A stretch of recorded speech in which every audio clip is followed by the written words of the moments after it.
I am Probulus with 101 Reasons for Non-Belief. Today we'll discuss reasons 61 to 65. These are all in my Amazon Kindle book, 101 Reasons for Non-Belief. 61. Young Earth Creationists, or YEC. Now, referenced earlier, these are the most annoying of the evangelicals with their persistent anti-science, anti-evolution, anti-reason message, and then their biblical literalism. It's basically an attack on all of secular society and all other religions, including Catholicism, for example. Now, I understand that 4 out of 10 Americans believe God created Earth around 6,000 years ago. That is clearly not the case. It's anti-science.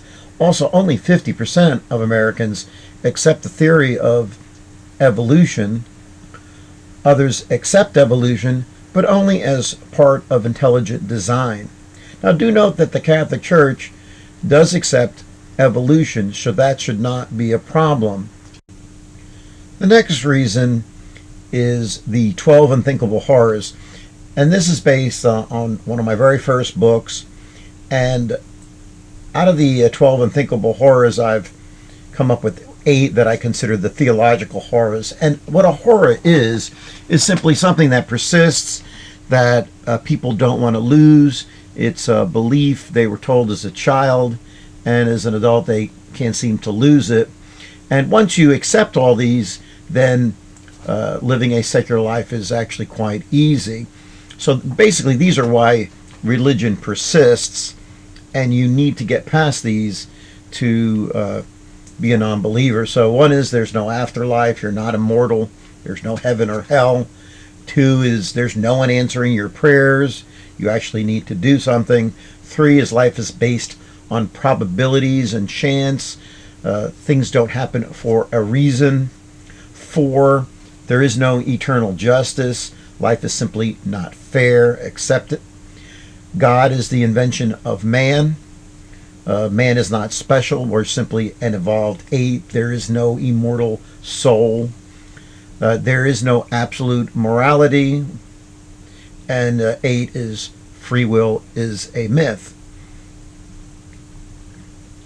63 is specifically absolute morality as a reason, and to many people this alone is a deal breaker.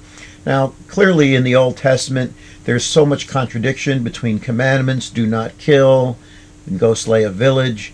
So many people are what we call pick and choose Christians, where they will pick the morality they like. If they're a white nationalist, they'll pick the verses that apply to their bigotry. If they're against homosexuals, they will pull those verses out. There's verses against women.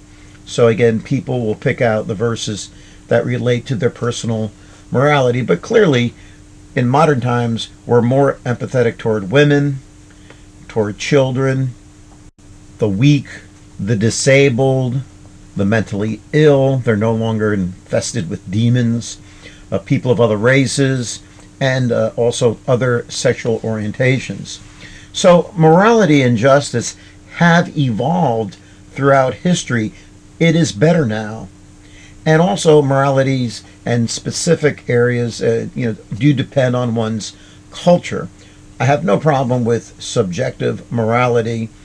There are so many faiths, so many denominations, and so many interpretations of what absolute morality is. By very definition, it is a complete non-starter. There is no agreement. So by that alone shows it doesn't exist. Reason 64, the gift of faith. Now this is actually a quote from the Da Vinci Code, and I call it being spiritually challenged. Now, I don't think faith is a gift, but I think of it as a faith gene or a faith cluster of genes.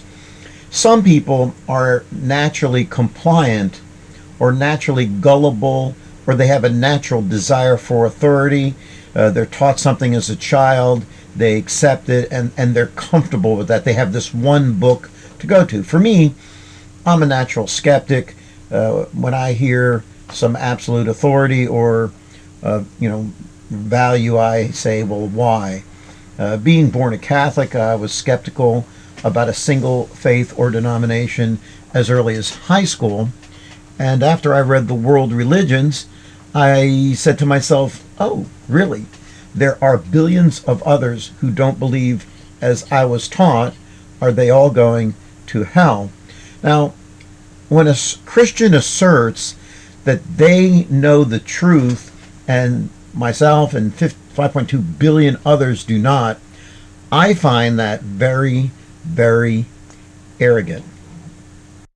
Reason 65. Religion does not always improve behavior. Now, I'll actually give a shout out to Mormons who value good works, even though their religion was founded by basically a criminal. Historically, religion helped to improve behavior. That was a good thing. God was watching. Now, with the advent of Protestantism and the concept of grace, that's no longer necessary. You just have to believe in Jesus. You can be a serial killer and believe in Jesus and go to heaven. So to me, that leads to aberrant behavior. And this is evidenced by the multitude of evangelicals who hate the poor. They hate non-whites, the women, animals, and even the environment. So in my opinion, they're just horrible human beings. Please view our other YouTube videos. We have more reasons. And again, my contact information is here on the screen. IamProbablist.com. Please like and subscribe, and thank you for visiting.